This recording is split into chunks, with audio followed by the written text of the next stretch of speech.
Bonjour les amis et bienvenue sur ma chaîne. Aujourd'hui, j'aimerais faire un bref récapitulatif de ce qui s'est passé aujourd'hui au Cameroun.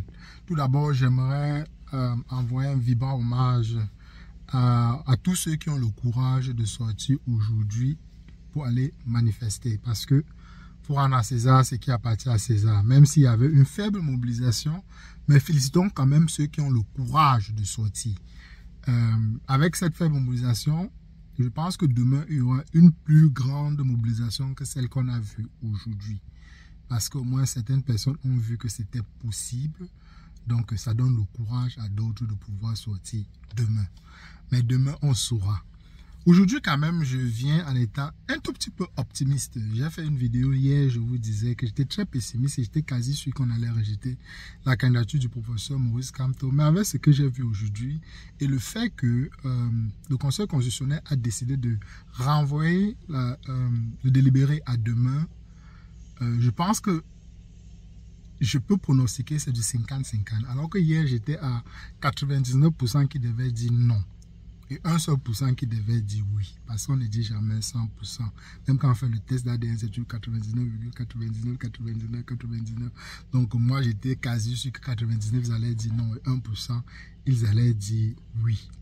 Je disais 90, ils allaient dire non. Pourquoi? Parce que Steve Fa est clairement sorti dire qu'il soutenait le RDPC à cause de ses griffes avec la basse. Et on a aussi vu Bruno Bidian danser hier, fait une vidéo danser. C'était quasiment un moyen de communiquer aux sympathisants et militants du MSC qu'ils savaient déjà qu'on allait rejeter la candidature du professeur Maurice Kamto. Et vous avez vu comment toute la ville de Douala et de Yaoundé a été militarisée encore.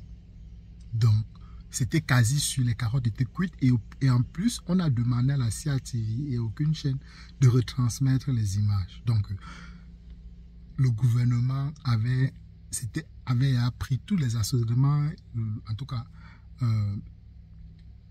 tout était placé, le décor était posé, il fallait se bouffer du Kamto. Et tout montrait, tout pointait à croire qu'ils allaient se manger du Kamto. Mais quelque chose s'est passé.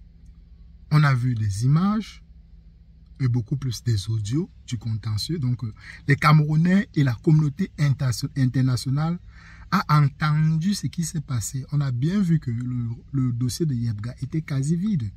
Donc, même s'ils disaient qu'ils vont revenir sur ça demain, c'est juste que tout le décor qu'ils avaient placé, les choses ne se sont pas passées comme eux ils pensaient que ça allait se passer. C'est pourquoi, puisque les voix sont sortis, les Camerounais ont vu ce qui s'est passé, la communauté internationale a vu ce qui s'est passé, et ce n'était pas ce que le régime pensait. Ils pensaient qu'ils allaient contrôler, mais ils n'ont pas pu contrôler tout ça. Vous avez vu, vous avez entendu quelque part comment on a dit, arrête le vol sur Naya TV. On a dit, arrête de retransmettre en direct, et même comme ça, les audios sont sortis. Donc, c'est quelque chose que le régime n'avait pas planifié. Donc, ça les a surpris. Donc, ce qu'ils veulent faire, c'est qu'ils vont passer la nuit d'aujourd'hui à peser le pour et le contre.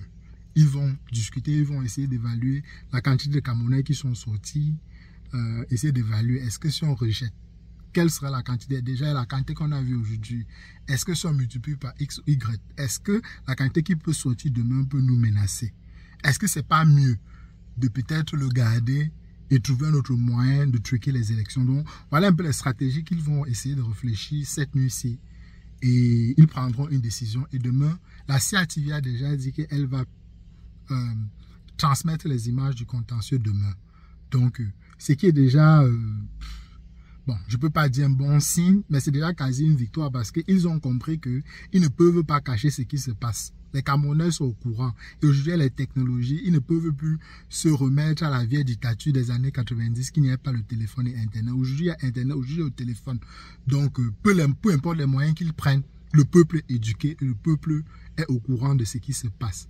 Donc, voilà un peu le levier qui me fait penser que les chances sont remontées de quasi à 50-50%. Donc, demain, ça peut passer comme ça peut ne pas passer. Alors que hier, moi j'étais quasi sûr qu'ils allaient rejeter le dossier de Maurice Kamto. Mais quand vous essayez d'analyser ce qui s'est passé, je pense que le régime est très embêté et il faut trouver en tout cas une situation pour justifier la non-candidature du professeur Maurice Kamto. Et vous avez entendu ce que le professeur Maurice Kamto a dit à la fin. Il a dit que Je pense que nous sommes en train de perdre notre temps. Vous avez pris votre décision et tout ce qu'on fait ici, ce n'est que du cinéma. Il a dit ça à la fin. Donc voilà un peu la petite analyse que je voulais apporter aujourd'hui. Faites-moi savoir ce que vous pensez. Et demain, de toutes les manières, on saura la décision et je ferai une autre vidéo là-dessus. Passez une très excellente journée et on se retrouve demain.